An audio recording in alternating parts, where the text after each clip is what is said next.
पूरा हो गया कि आज अलग हो गया।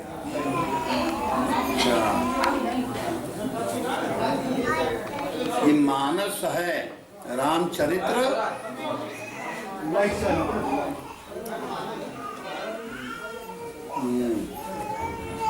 राम के चरित्र जो मानस में प्रकट हो वो रामचरित्र मानस है। जो मानस मानस चख चाही रख दे अब भाग्य है का पढ़ना लगे उसके।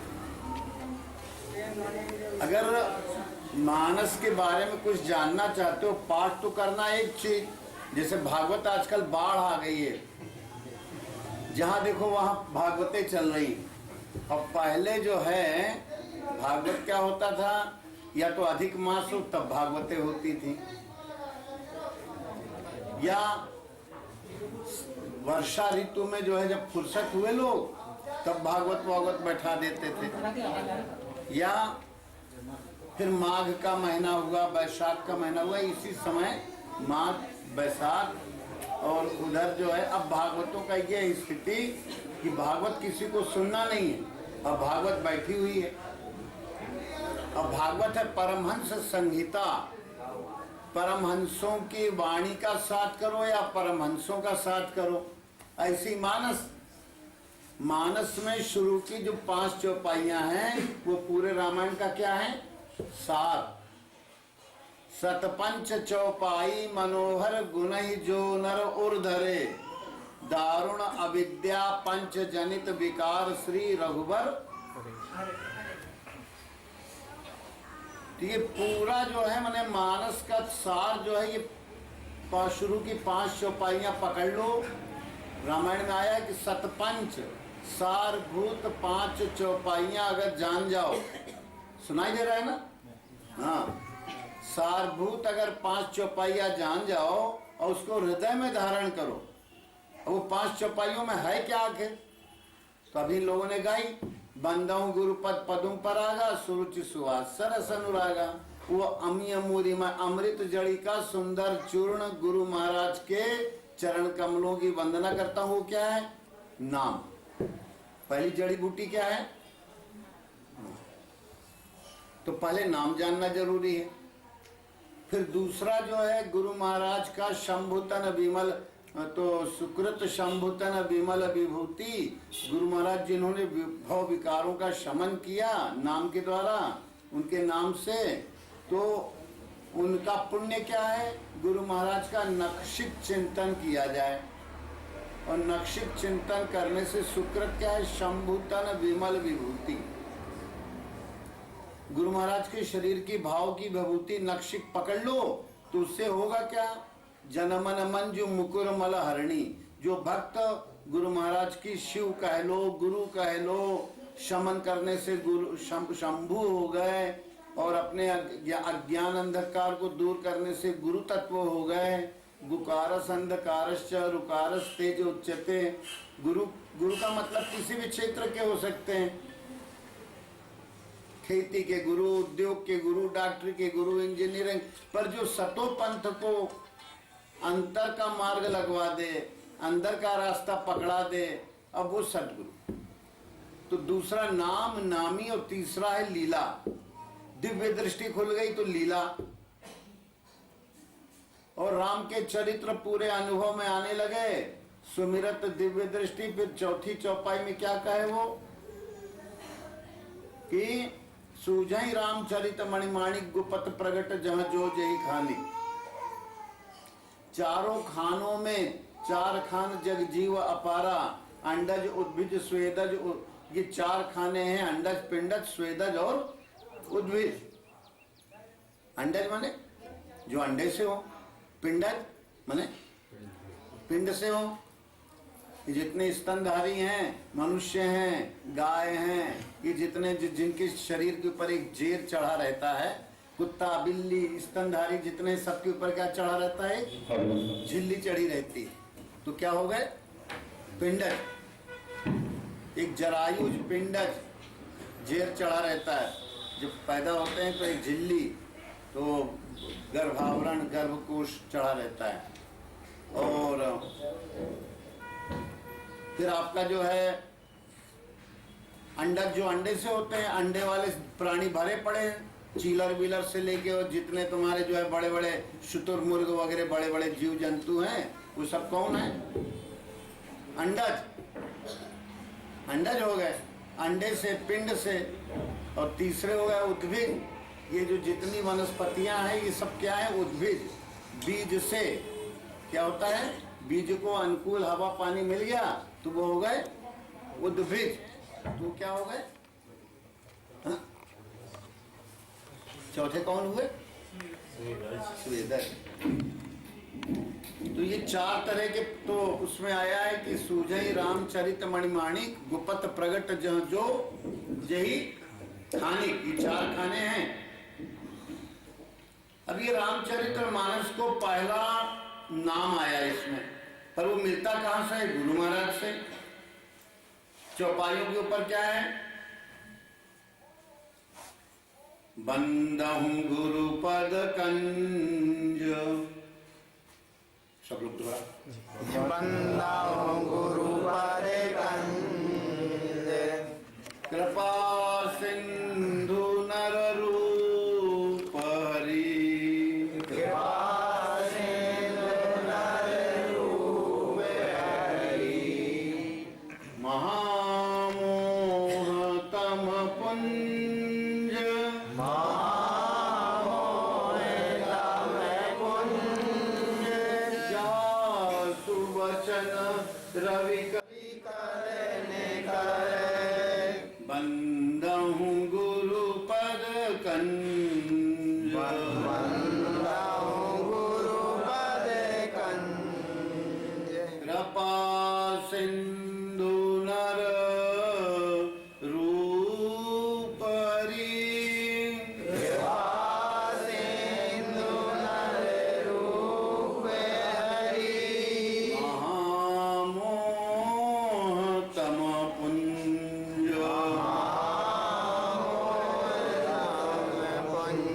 जासु वचन रवि करनि कर। जासु वचन रवि करने करे। तो क्या होगा इसका? कि जो कृपा के सागर, कृपा सिंधु, नर रूप में साक्षात नारायण नरहरि, उनकी बंदों ऐसे गुरु महाराज के चरण कमलों की मैं वंदना करता हूँ। और क्यों करता हूँ? क्योंकि उनके जो उपदेश हैं, वो उनकी वचन जो हैं, वो सूर्य की किरणों जैसे। महामोह का जो अंधेरा है, अज्ञान पहाड़ जैसा, वो अंधेरा ही अंधेरा है एकदम। अंधेरे के अतिरिक्त तो कुछ नहीं है। वो पूरे अंधेरे को सूर्य की किरणें जैसे फाड़ देती हैं।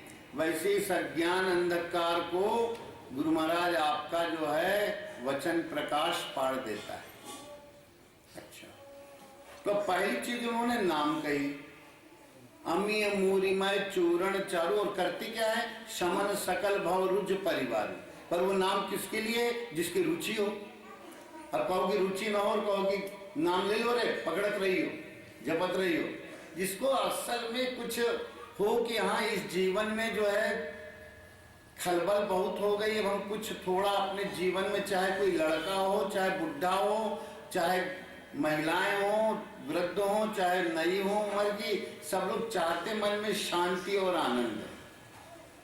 आबाल वृद्ध सब लोग चाहते यही हैं। अब वो समझ नहीं काम करती, तो बच्चे सोचते हैं कि क्रिकेट खेल लेंगे तो ठीक हो जाएगा, कोई कहता है कि जो है वो चला लेंगे तो ठीक हो जाएगा, वैसा हो जाएगा, ठीक हो जाएगा, ये वाहन हो जाएगा। ये सब बाहर के शरीर के हैं उपद्रव। और बाहर से कभी किसी को सुख नहीं मिलता, चाहे उसको जो है करोड़ों का धन मिल जाए। हाँ, लोग लगाते हैं कि हम बड़े दुखी, हमने कहा कैसे सुखी हो गया? कहे लगे लोग जोड़ लगाने।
तो मन शांत लगने लगा ना एकदम, ऐसा लग रहा होगा जैसे मन है ही नहीं, है ना।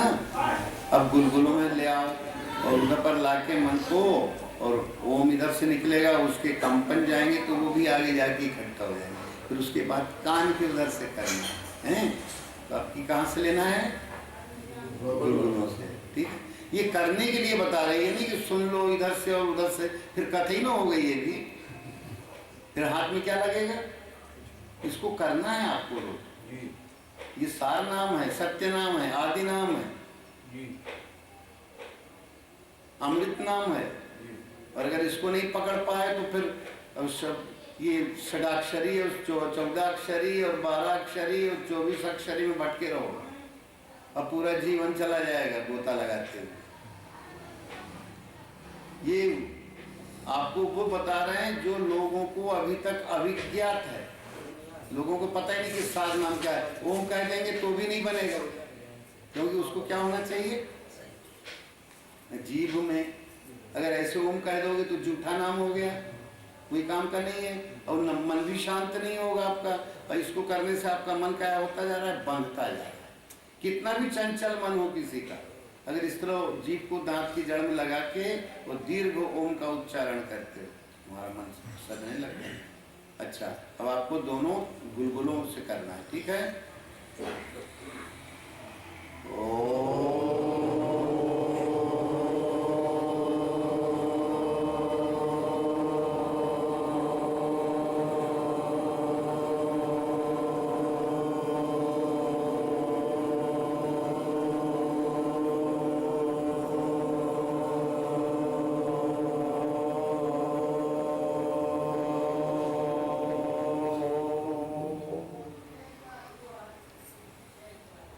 स्पर्श तन्मात्रा पे अधिकार करने लगे।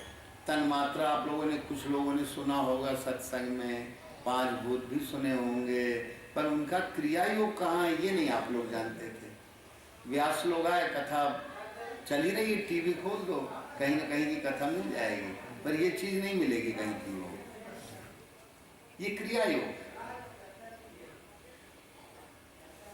ये मिलना भी नहीं, क्योंकि परमहंस संगति से मिलता है। अब परमहंस संहिता, रामायण, ये जब तक इसका सार नहीं पकड़ोगे, निचोड़ कोई सत्पुरुष ही बता पाएंगे अगर कोई हो। अब आप लोगों को दोनों कान के पर्दों के पास है।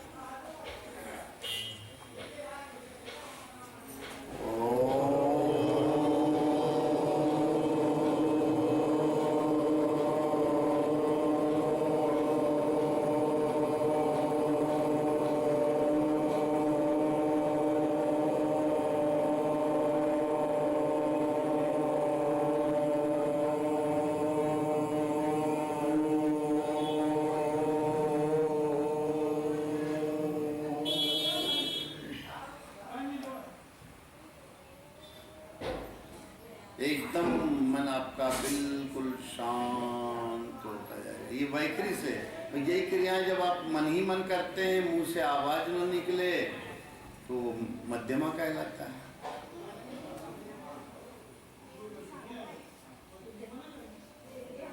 अब कहोगे कि ये ओम को जो है कोई कोई तर्क कर सकता है, रामायण में तो ओम कहा नहीं गया, तो बताइए जो कहा है, पर ऐसा नहीं। रामायण पूरा जो शुरू और अंत में होता है वही उस ग्रंथ का सार होता है। वो क्या होता है उस ग्रंथ का? तो रामायण के शुरू में कौन सा अक्षर है बताओ? पढ़ी हो किसी ने रामायण, बताइए। हाँ क्या है?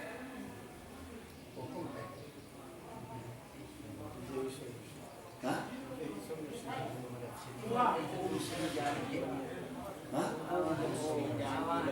ये भी नहीं है, ये रामायण में नहीं, ये तो लोगों ने लिख लिया है। गोस्वामी जी का रामायण में नहीं है। वर्णा नाम अर्थ संघा नाम है, वो से चालू हुआ है और वो में ही पूरी रामायण पूरी भी हुई है। ते संसार पतंग घोर किरणैर दह्यन्ति नो, वो से शुरू हुई और वो में, वो से समारंभ हुआ और वो में ही उस रामायण का क्या हुआ? मानस का समापन हुआ। अब गोस्वामी जी को वो में कौन सा प्रेम था भाई? राम राम राम राम लोग कहें, राम राम कहें तो राम राम कहें तो राम में होना चाहिए था। आखिर शुरू में माँ लिख देते, आखिर में रा, या शुरू में रा आखिर में माँ। राम नाम अगर होता, उन्होंने राम नाम को तो एक जगह काट ही दिया। राम ब्रह्म ते नाम बड़, वो कौन सा नाम आया है कि नहीं रामायण में कि राम ब्रह्म ते नाम बड़, वरदायक वरदान, राम ब्रह्म ते नाम बड़। अब वो कौन सा वरदायक वरदान है गुरु महाराज का दिया हुआ? वो कौन सा वरदायक वरदान है? राम और ब्रह्म ते नाम बड़। वो शुरू में जो कहा है और आखिर में जो कहा है, जो समारंभ है और जो समापन में है, वो कौन सा है? वह। और वो का मतलब क्या होता है? फिर उसके ऊपर आएंगे। वो को संस्कृत में वो की उत्पत्ति कैसे होती है, अब आपको बता देते हैं। संस्कृत में कहते हैं ऊ धन अ, तो क्या हो जाएगा? व। ऊ धन अ से क्या बनता है? व। और ई धन अ से क्या बनता है? य। य। और ऊ धन अ से क्या बनता है? व। और ऊ धन अ को उल्टा दो तो क्या हो जाएगा? अधन ऊ हो जाएगा। अधन ऊ होने से उसका अर्थ क्या होगा? ओ हो जाएगा। तो गोस्वामी जी ने गुप्त भाषा में उल्टा, महात्मा लोगों को कोई चीज, कोई ऐसे जैसे अक्षर लिखना है तो उसमें गोस्वामी जी अगर कहीं कोई संवत 1631 को अगर वैसे कहना है तो उल्टा लिखेंगे। पूरी रामायण में कई जगह से आते हैं कि कोई संख्या अगर लिखना है तो उसको अक्षर में तो उल्टा करके उसको लिखवा देंगे। तो गोस्वामी जी ने ओम को जो है उल्टा करके लिखा कि सबको गुप्त, अब कह दिया कि राम ब्रह्म ते नाम बड़, वरदायक वरदान। और फिर गोता खा गए, गोता मार गए, कहने लगे अब जो होगा कोई कभी खुलेगा उसको, नहीं तो ताला लगा के रख दिया गोस्वामी जी ने।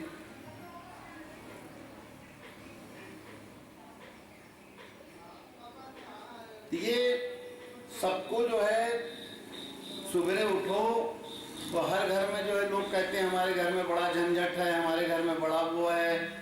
तो लोगों से, हमने कई लोगों से सलाह दी कि भाई अगर आप लोग घर में पूरे घर के सदस्य इकट्ठा होके और इस तरह 5, 5, 10, 5 मूलाधार से लेके यहाँ तक कितने हुए?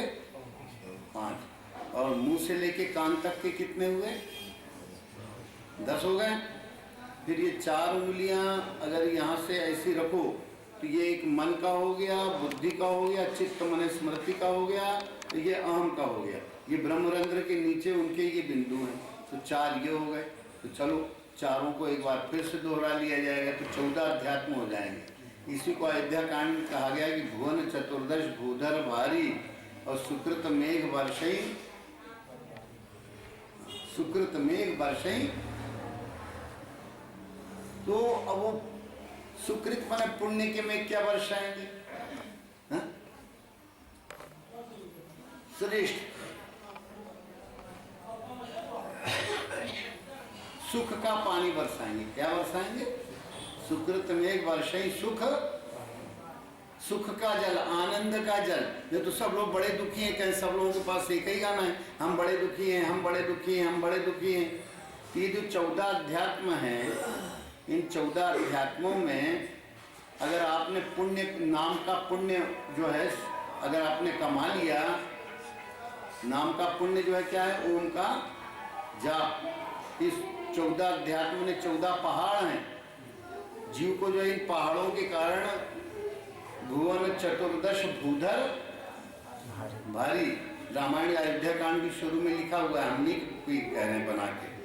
तो ये 14 भुवन कौन से हैं? ये आपके शरीर में गुदा मार्ग, मूत्र मार्ग, नाभि माने पैर का प्रतीक है गति का, और ये वाणी का है, यहाँ से ये आपके कर्तव्य का प्रतीक है, हाथों से संबंधित, और कई उससे हैं जुड़े हुए।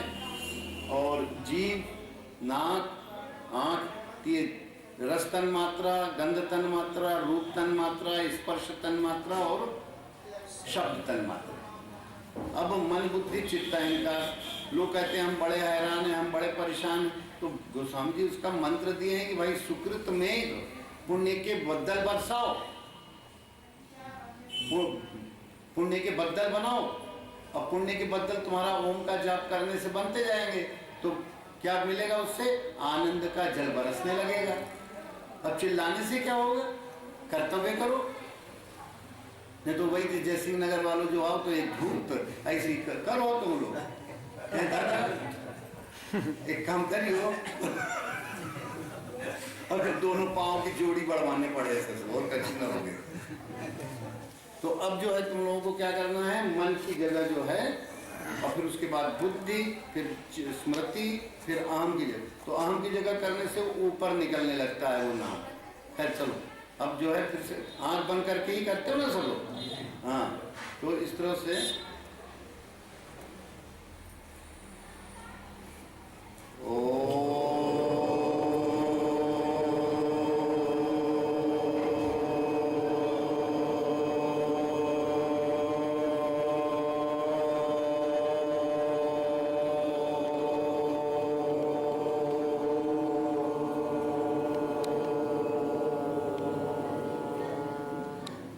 आपने देखा कि इधर आपने ओम कहा पर वो पहुंच जाता है कहाँ? ब्रह्मरंध्र के नीचे। अब आप लोग उसके ऊपर जो है ये बुद्धि की जगह मन का काम क्या है? संकल्प करना। तो मंदोदरी कहेगी जब रावण खैर अब वो थोड़ा बाद में कहेंगे। तो आप लोगों को ये तो समझ में आ गया कि रामायण में ओम लिखा है कि नहीं? गुप्त रूप में लिखा है। कैसे लिखा है? गुप्त रूप में। समझ में आया कि नहीं? किसी को ना आया हो तो पूछ लो। हाँ देखो, ये झुन्न लग गई है, ऊपर चले, बाहर जा, पंजे के बल ऊपर नीचे होना, ठीक हो जाओगे। तो सुकृत मेघ वर्षाएं सुख, हाँ काय की वर्षा करेंगे? सुख के जल की।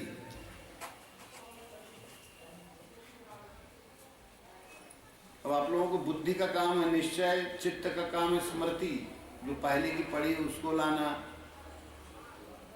अहम का काम है अहम करना। तो अब वो अहम न करके फिर ओम का अगर करते हो तो परमात्मा का अहम हो जाता है बगैर कहे। तो आपको बुद्धि वाली जगह एक अंगुल थोड़ा उससे ऊपर लाना है, तो वो ब्रह्मरंध्र के नीचे चला जाएगा।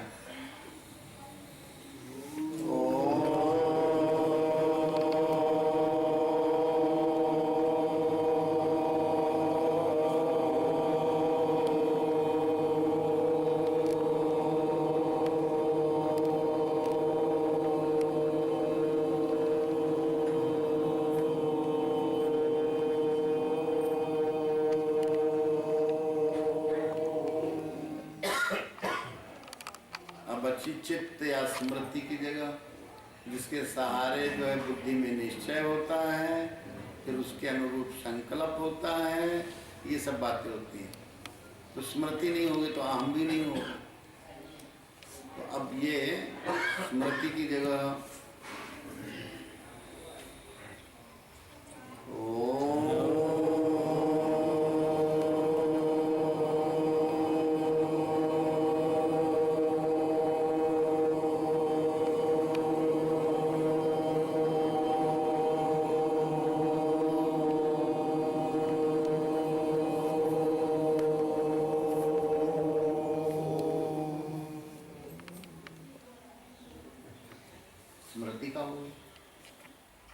आपकी स्मृति शुद्ध हो जाएगी, जो इधर उधर दुनियादारी में भटक रही थी, निश्चय सही हो जाएगा, परमात्मा के अनुरूप ढल जाएगा। और जब पुण्य होता है तो सुख मिलता है, सुख से फिर जो भी नहीं तो कहोगे कि अरे दद्दा आप हमें नाम जपने को बता रहे हो, गृहस्थी कौन करे? वो कैसे होगी? तुम खुद नहीं पार पाओगे। पूरा बोझा सिर पे रखोगे, सोचोगे और पार नहीं लगोगे। और अगर तुम इस तरह से परमात्मा का, ये 14 पहाड़ हैं बड़े बड़े, इन 14 पहाड़ों को अगर कहीं तुमने जो है पुण्य के बद्दल, नाम के बद्दल अगर कहीं तुमने बना लिए तो प्रेम आनंद का जल गिरने लगेगा। पर भाई ये तुम्हारी भावना क्या है? कि इन पहाड़ों को बड़ा भारी पहाड़ ही रहने देना चाहते हो? पानी नहीं गिराओगे तो फिर वो नदियां कैसे बनेगी?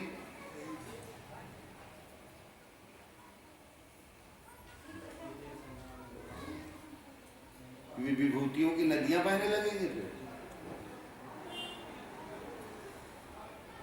उमगी अवधि अम्बुध पही आई। तो अब बचा अहम।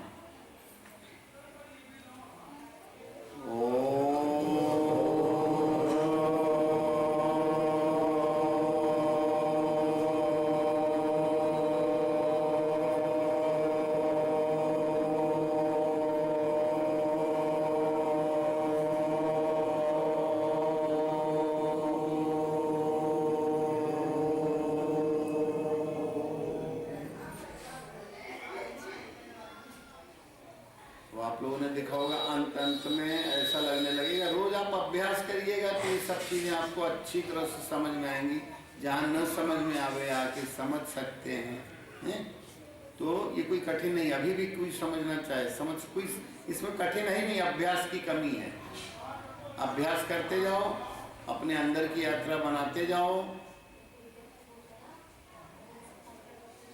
अब ये 14 के इसमें आपको कम से कम 14 बार चढ़े, 14 बार एक इन्हीं को नीचे उतार लो और फिर ऊपर चढ़ा लो, फिर नीचे उतार लो, तो आपकी 108 की माला बन जाएगी।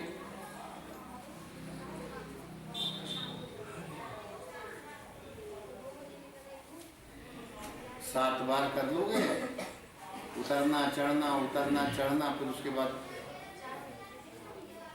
10 बार और जहाँ जहाँ जगह कुछ काली पड़ी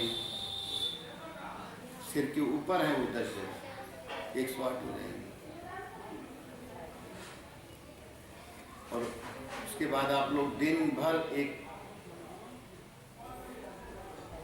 जीभ को दांत की जड़ में लगाइए, नाक की नोक पर मन को ले आइए। ये मध्यमा का है। तो एक तो होता है कि तालू के पास कहिए या नाक की नोक पर मन को लाके और यहाँ पर ओम मन ही मन कहना है, या तालू के अंदर कहो, जीभ को लगाए रखो, मुंह से नहीं कहना, कोई आवाज नहीं आना चाहिए, मुंह बंद रहेगा कि आपका। ये मध्यमा वाणी है। ये कौन सी है? मध्यमा। वैखरी में अभी आपने किया तो इससे मन शांत हुआ। अब आपको मध्यमा में करना है। जीभ को लगा लीजिए दांत की जड़ में और आवाज नहीं कोई आना चाहिए, केवल संकल्प ओम का करना है आपको। तो वो श्वास का जितना लंबा श्वास ले लो गहरी और मन ही मन ओम करते जाओ, पर आवाज नहीं आना चाहिए। आवाज आई तो फिर तो वैखरी हो गई, है ना। तो इसको करेंगे तो आप देखेंगे कि आपकी श्वास 1 बार 2 बार 4 आपको करना है कई बार, तो वो श्वास आपकी नाक से नाभि तरफ जाने लगेगी। अच्छा, ठीक है। तो ओम को कैसे डालोगे? स्कूटर जा रहा है उसमें ओम सुन लो, कोई रो रहा है कोई बोल रहा है उसमें भी ओम को सुनो, क्योंकि ओम सारी वाणियों का क्या है? आदि। तो आंख बंद करो, अपना अंदर लग जाओ। तो क्या मतलब बच्चा? आपने देखा होगा मन ही मन जब आप ओम कहते हैं तो आपके नाक से श्वास बाहर होकर कहाँ जाती है? नाभि तक होकर मारती है। तो ये मध्यमा वाणी। आप ध्वनि कुछ निकलेगी नहीं और आपका ओम जो मन ही मन कह रहे हो वो कहाँ जा रहा है? नाक से। संकल्प प्राणों के द्वारा नाक से कहाँ जा रहा है? नाभि तक। अनुभव होता है कि नहीं? ऐसे फिर करते रहो। 5 बार करना, 14 बार इसको भी कर लेना है। इसको मध्यमा वाणी से करना है। आपकी अपने आप आपको करना है। आपको याद हो जाना चाहिए 5 मूलाधार, स्वादिष्ठान, मणिपुर, अनाहत और ये फिर विशुद्ध। तो ये 5 जगह आपको ये स्मरण हो गई। रस, गंध, रूप, स्पर्श और शब्द, और फिर 4 ये। इसको आपको चुपचाप मन ही मन करना है मध्यमा से। गहरी श्वास ले सकते हो और जीभ लगी रहेगी दांत की जड़ में, और फिर वो लौटते हुए श्वास अपने आप ओम ही कहते हुए निकलेगी। आपको केवल नाम को, जीभ को लगी रहेगी दांत की जड़ में और नाक की नोक पर मन ही मन ओम कहेंगे। तो श्वास जाते में तो ओम आपके कहने से जाएगी, पर जब लेने में आएगी अपने आप तो ओम कहते हुए ही आएगी। देखिए, केवल केवल आपको नाक की नोक पर ओम कहना है, श्वास तो अपने आप ही जाएगी। नाक की नोक पर जितना लंबा ओम कर सके करो। गीता में कहा गया है संप्रेक्ष्य नासिकाग्रम स्व दिशा नवलोकन, किसी अन्य न दिशा को देखते हुए तो नाक की नोक पर ओम को नाक की नोक पर देखो। तो नाक की नोक पर देखोगे तो क्या कैसे देखो, कहीं कोई दिशा ना दिखे, मैंने बंद करके देखो। और फिर बंद करके देखो तो क्या करोगे, ओम कहोगे, ओम का ही गुस्से। भगवान कृष्ण सदगुरु कृष्ण कहे। आपको ये भावना करना चाहिए पूरे ब्रह्मांड से जो भी शब्द उठ रहे हैं वो ओम के अतिरिक्त तो कुछ उठ ही नहीं रहा है। आपका ओम के प्रति जितना अधिक निष्ठा होगी तो नाम अगर प्रकट हो जाएगा, नाम उससे क्या होगा, एक उसमें सबसे बड़ी चीज गोस्वामी जी ने क्या कही, सुरुचि। अगर सुरुचि आपकी रुचि बन गई कि हमें नाम लेना है, जपना है, तो सुवास आपकी श्वास में बसने लगेगा वो नाम। सुवास में सुवास भी होता है, सुगंध आना और श्वास में भी बसना, दोनों। सुरुचि माने भूख लगे, अगर भूख लगी होगी तो भोजन मीठा आता है, रुचि आती है। और भूख नहीं है तो भोजन कितना भी अच्छा हो अरुचिकर हो जाता है। अरुचि, अगर आपकी रुचि नहीं है आपको स्वादिष्ट नहीं लगेगा, कि आपको सुगंध नहीं आएगी इसमें। तो सुरुचि, सुवास और सरस, ऐसी नाम में सरसता तभी बनेगी जितनी आपकी रुचि हो। आपकी रुचि न हो और आप सोचे कि आ जाए तो कैसे होगा। आपकी रुचि होना चाहिए तीव्र। तो दिन भर चलते फिरते उठते बैठते ओम को जो है नाक की नोक पर जपते रहो, ओम ओम ओम, मुंह से नहीं बने। इसमें केवल श्वास में नाम आपको दिखता जाएगा, नाम को आप श्वास में ढला हुआ देखेंगे, दोनों बातें एक ही। नाम कहते ही, संकल्प करते ही ओम का, वो श्वास जाने लगती है आपकी बाहर। और जब आप थोड़ी देर बाद देखते हैं तो ओम में ढली हुई श्वास फिर लौटने लगती है नाभि से नाक की नोक तरफ। ये आपका अभ्यास कितना चटक है। ऐसे होगा क्या, शांति। जहाँ शांति होती है वहीं आत्मा का सुख। घर में झगड़े बंद हो जाएंगे। ये मोह का रावण जो है, राम का जन्म क्यों हुआ, रामचरित्र मानस, राम के चरित्र जो मानस में उतरे, सूझे ही रामचरित सूझने लगते हैं। तो नाम के बाद नामी, नाम तो आपने लिया, ओम का नाम लेने लगे। ओम के अर्थ रूप अपने गुरु स्वरूप को अवधारित करिए। ओम मने, ओम शब्द आते ही फिर धीरे धीरे आपका जो है हर जगह ओम मने उसके अपने गुरु स्वरूप का चिंतन भी चालू हो जाए। तो इसलिए कहा कि सुकृति शंभु तन, पहली चौपाई तो आप लोग समझ गए कि बंदों गुरु पर पदुम परागा, सुरुचि सुवास सरस अनुराग। आपका और अधिक अनुराग बनेगा नाम को जपने के लिए। लोग कहते हैं कौन सा नाम जपें, हम भी नाम लेना चाहते हैं पर नाम कौन सा लें। अरे धरा धरा यार पकड़ो, वैखरी वाणी से पहले करो, वैखरी वाणी का अभ्यास हो जाएगा तो मध्यमा में उतर आओगे। हर घर में शांति आने लगेगी, कितने भी अशांति हो किसी घर में। आकाश में जो है प्रणव ने वेदों का आदि वेद, जो वेद जो है मैंने बाहर एक वेद होते हैं लिखे हुए, और ये वाला वेद आपके अंदर स्वयं स्वाभाविक प्रकट होता है।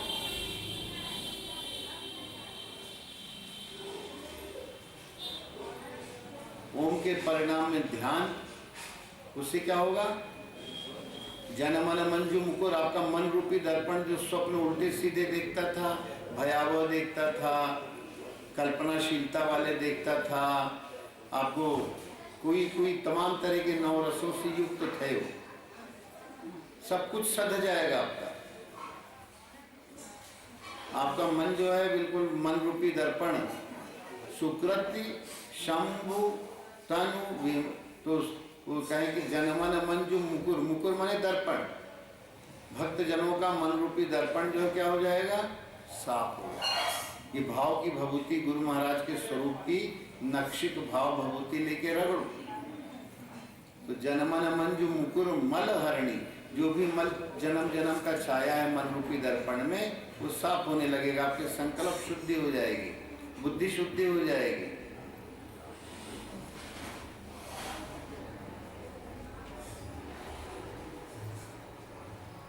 तो तीसरी चौपाई फिर कौन सी है? तो वो चौपाई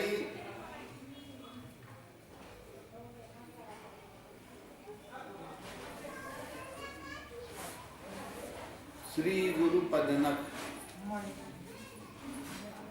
सुमिरत और दिव्य दृष्टि। पहले गुरु का ध्यान, फिर गुरु का ध्यान करते करते पदनक ज्योति।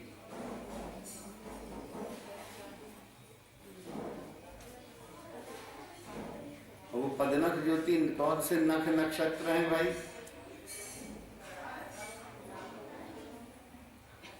शमदम संजम नियम उपासा नखत भरत ही।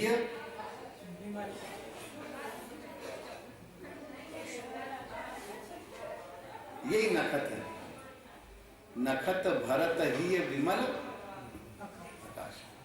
निर्मल आकाश में ये जो है कौन? शम दम संजम नियम उपासा।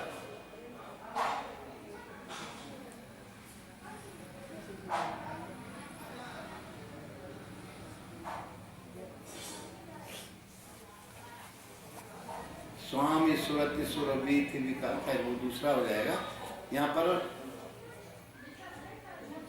अगर जब आप ऐसा करते हैं सुकृति तो जनमन मंजू मुकुर मल हरणी किए तिलक गुणगण बस कर। ये ध्यान का तिलक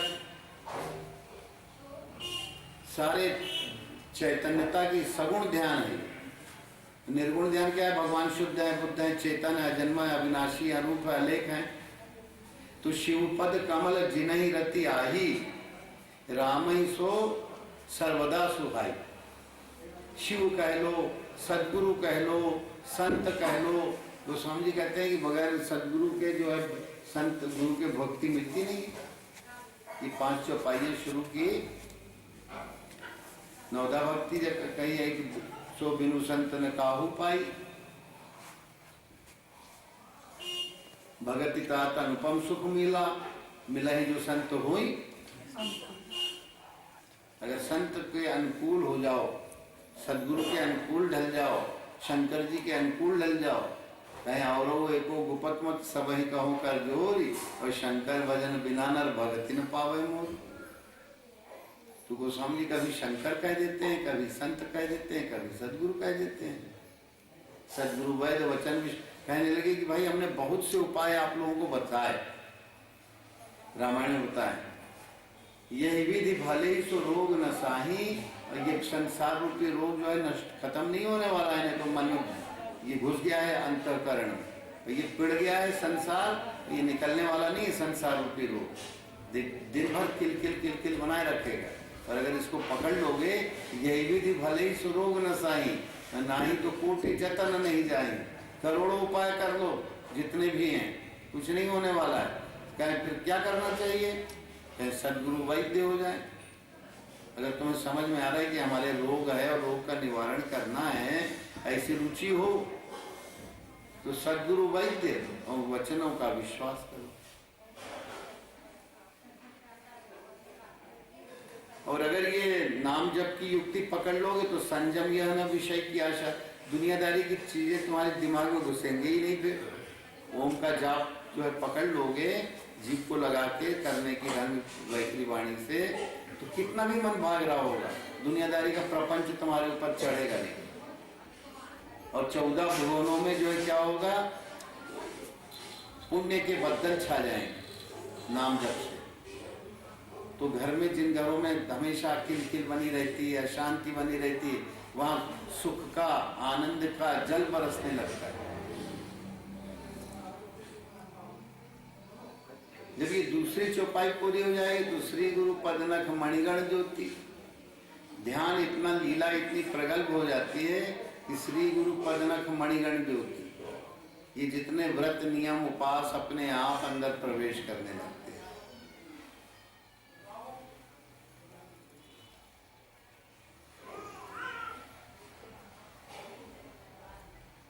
जब बच्चा माँ के पेट में, सबसे पहले उसका कौन सा अंग बनता है पता है? क्या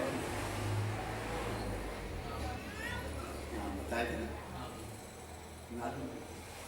नहीं रखे? हाँ, क्या बताए थे? नाभि बनती है। नाभि नहीं होगी तो नाभि नाल ही नहीं जुड़ पाएगी, और नाभि नाल नहीं जुड़ेगा तो शरीर की रचना जो है यहीं से फिर वो जो बीजांड बना है जीव का मुख्य मूल जो है, वो फिर उसका विकास नाभि से रस पा के बनता है। गर्भनाल इससे जुड़ी होती है, गर्भकोश का, और फिर ये रीढ़ की हड्डी बनती है, पसलियां बनती हैं, हृदय, ये सब अंग बनना चालू हो जाते हैं। मस्तिष्क बनने लगता है, उससे आर्डर इशू होने लगते हैं, और 7वें हफ्ते से हृदय थोड़ा काम करना चालू कर देता है। और सबसे पहले केवल नाभि होती है। ये श्वास आपके जो है, ये जो जब तक माँ के पेट में थे तब तक आपको पूरा भोजन पानी श्वास कहाँ से लेते थे? हाँ? नहीं समझ रहे? नाभि से। जब बाहर जन्म लिया, माँ के पेट से अलग हुए, तो उसके पहले ना तो नाक काम करती थी, ना मुंह काम करता था, न नाक काम करती थी, ना आंख काम करती थी, सब बंद था। 9वें महीने में थोड़ा थोड़ा लड़का ऐसे आंख झपकाने लगता है थोड़ी थोड़ी। अब वो जब से श्वास चली तो फिर वो रोने लग गया, रोने से श्वास चली, श्वास से रोने लगा, क्योंकि जब भोजन पानी जो मिलने का रास्ता था वो बंद हो गया। बाहर आने पे तो रोने लगता है, रोने से श्वास चलने लगती तो कहें आप जन्म हो गए।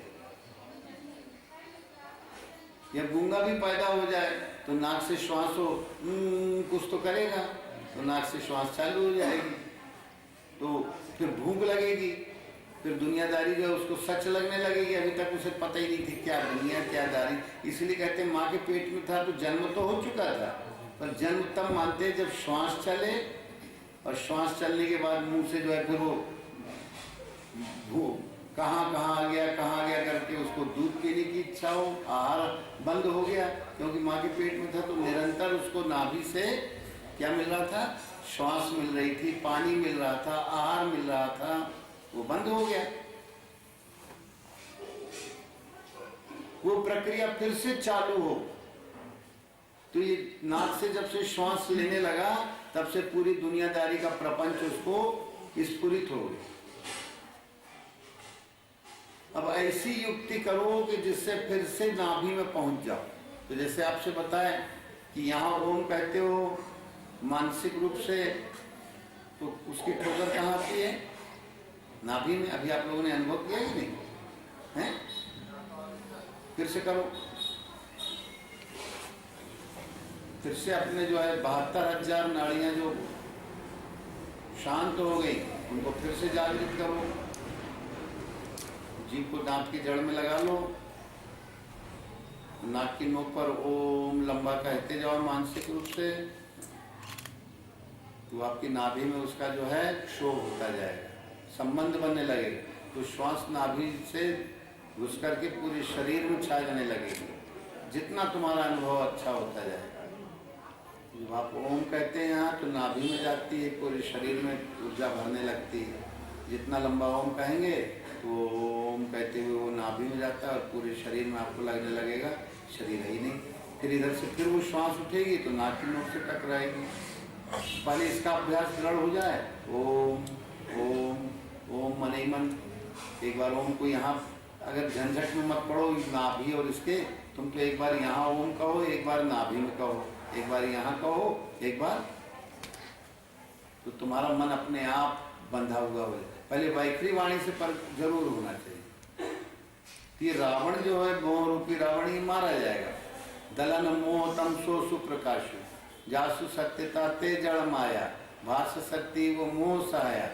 जब से ये जीव जो है इस संसार में आया तो भूमि परत भार डाबर पानी, जीव जीवही माया लगता नहीं। माँ के पेट में अंदर था गर्भकाल में, तब तक माया नहीं लगती थी उसको, और जब बाहर आता है तो फिर भूख प्यास ये सब प्रपंच बेधने लगते हैं, तो फिर माया लपट जाती है। हाँ ये फलाना, ये ठिकाना, ये फिर ये दुनियादारी पूरी उसको भासने लगती। तो जीव भूमि परत भार डाबर पानी, तिम जीव ही, ये जीव को माया। अब माया के कारण दुख, माया तो तुम्हें सुख थोड़ी अनुभव कराना चाहती है, दुख ही दुख अनुभव कराना चाहती है। अब भक्ति से सुख मिलता है, भगति तात अनुपम सुख मूला। तो भक्ति का रहस्य कहाँ से मिलता है? नाम से। पार्वती बोली कि महाराज आप कहते हैं कि राम एक वो हैं, एक वो हैं, कहीं तुम जो कहा राम को ये आना, एक बात नहीं मोहि सुहानी, यद्यपि मोहवश कहो भवानी। और तुम जो कहा राम को ही आना, जय श्रुति गाओ जिसको वेदों ने गाया है कि भगवान शुद्ध है, बुद्ध है, चेतन है, जन्मा अविनाशी है। तो जिसको क्या कहा कि बिनु पग चलहि सुनहि बिनु काना, अब बिनु कर कर्म करहि विधि, आनन रहित सकल रस भोगी, अब बिनु वाणी तन बिनु परस, नयन बिनु देखा, गहे ग्राण बिनु बास, अशेषा। विशेष नहीं, अशेष। अशेष होने संपूर्ण।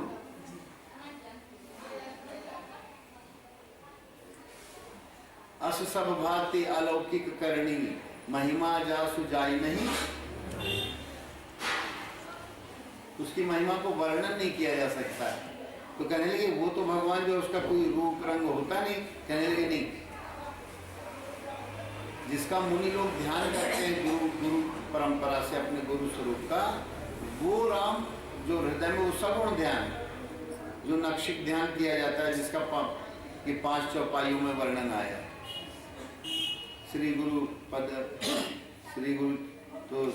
पदनक मणिगण ज्योति सुमिरत दिव्य दृष्टि ये होती, तो क्या हो जाएगी? दिव्य दृष्टि मिल जाएगी तुम्हें। लोग कहते हैं सतयुग में मिलत रही दिव्य दृष्टि। अरे ध्यान करोगे तो तुम्हें इसी जन्म में मिल जाएगी, नाम जपने से। नाम जपो, ध्यान करो, तो एक बार यहाँ पहले वैखरी वाणी से करो, फिर ओम का मानसिक रूप से यहाँ ओम कहो तो यहाँ आ जाएगी, यहाँ ओम कहोगे तो यहाँ आ जाएगी। और जाए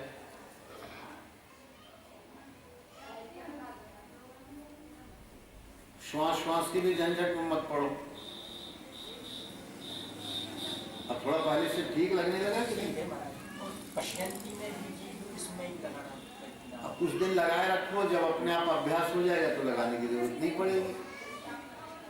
बताए थे ना जी, केवल नाक की नोक देखो, नाम भी ना लो, तो तुम्हें दिखाई अनुभव होगा कि श्वास बाहर जा रही है।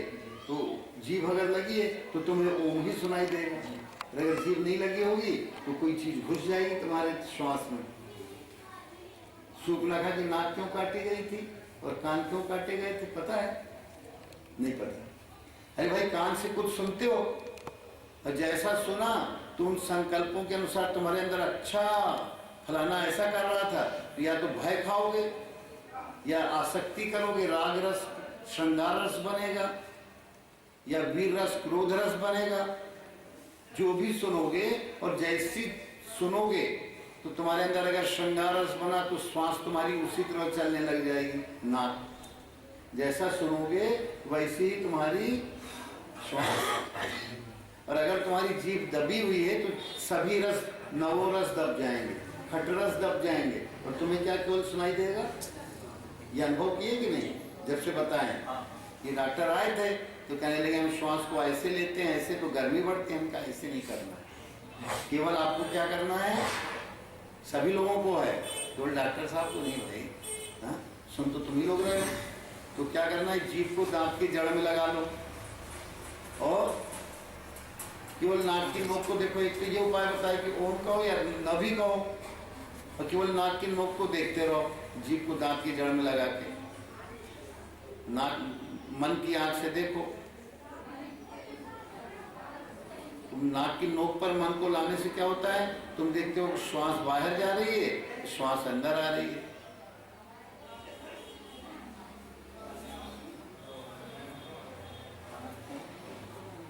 अगर जीभ लगी हुई है तो तुम अगर इसमें राम राम कहना चाहोगे तो भी नहीं आएगा, ओम ही आएगा। एक ही विशेषता है, तुम सोचो कि हम राम राम कह ले तो नहीं आ पाएगा, और तुम सोचो कि हम हरि हरि कह ले तो नहीं आ पाएगा। तुम कोई भी नाम लेना चाहोगे, बताए थे ना डॉक्टर जी, अगर कोई भी नाम लेना चाहोगे तो आ ही नहीं पाएगा। नहीं आ पाएगा। क्यों, क्या आएगा? जैसे जीभ को जब दबा लेते हो तो जैसे स्थूल रूप में भी क्या निकलता है, और कोई नाम नहीं निकलता है, कौन सा निकलता है, होता है ना। तो ऐसी सूक्ष्म रूप में भी अगर तुम कहना चाहोगे हम राम राम कह ले तो नहीं कह पाओगे। अगर जीभ तुम्हारी ऐसे जीभ लगा के सब लोग देखो, नाक की नोक को देखते रहो, खेलोगे ना तो इतना तुम्हारे पास सुख का भंडार हो जाएगा कि तुम्हारे पास संभालने की क्षमता नहीं रह जाएगी, इतना अटूट सुख आ जाएगा। आनंद के भंडार तुम्हारी आत्मा है, उस आत्मा से तुम्हारा जो है साक्षात्कार होने लगे।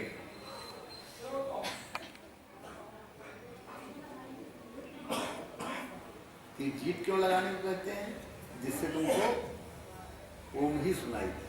तो सूप रखा कि नाक कान काटने का मतलब क्या होता है कि जब कान काट दोगे, कान काटने होने प्रतीकात्मक है कि जो भी सुनो उसकी ध्वनि को काट दो, सुनो केवल ओम को सुनो। ओम को सुनोगे तो कोई ध्वनि नहीं सुनाई देगी, तो तुम्हारे श्वास में भी ओम ही ढल जाएगा। जीभ तुम्हारी लग जाए दांत की जड़ में, वो वहां गुप्त कर दी गई बात पूरी। तो नाक और कान काट ली गई, माने अब उसकी श्वास जो है नौ रसों में नहीं बहेगी, कहीं श्रृंगार रस में, कहीं बाह्य रस में, कहीं विवत्स रस में। जैसा सुनता गया वैसी श्वास बहती चली गई। आ रही बात समझ में कि नहीं आ रही? ये जो नवरस खटरस है ये गर्भ खत्म हो जाएगा।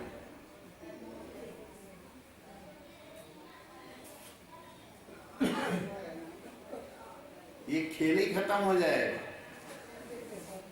और जिसको आध्यात्मिक लाभ लेना है उसके लिए, आध्यात्मिक ही नहीं भौतिक भी लाभ अगर चाहिए तो अगर पुण्य की पूंजी नहीं कमाओगे तो कुछ नहीं होगा।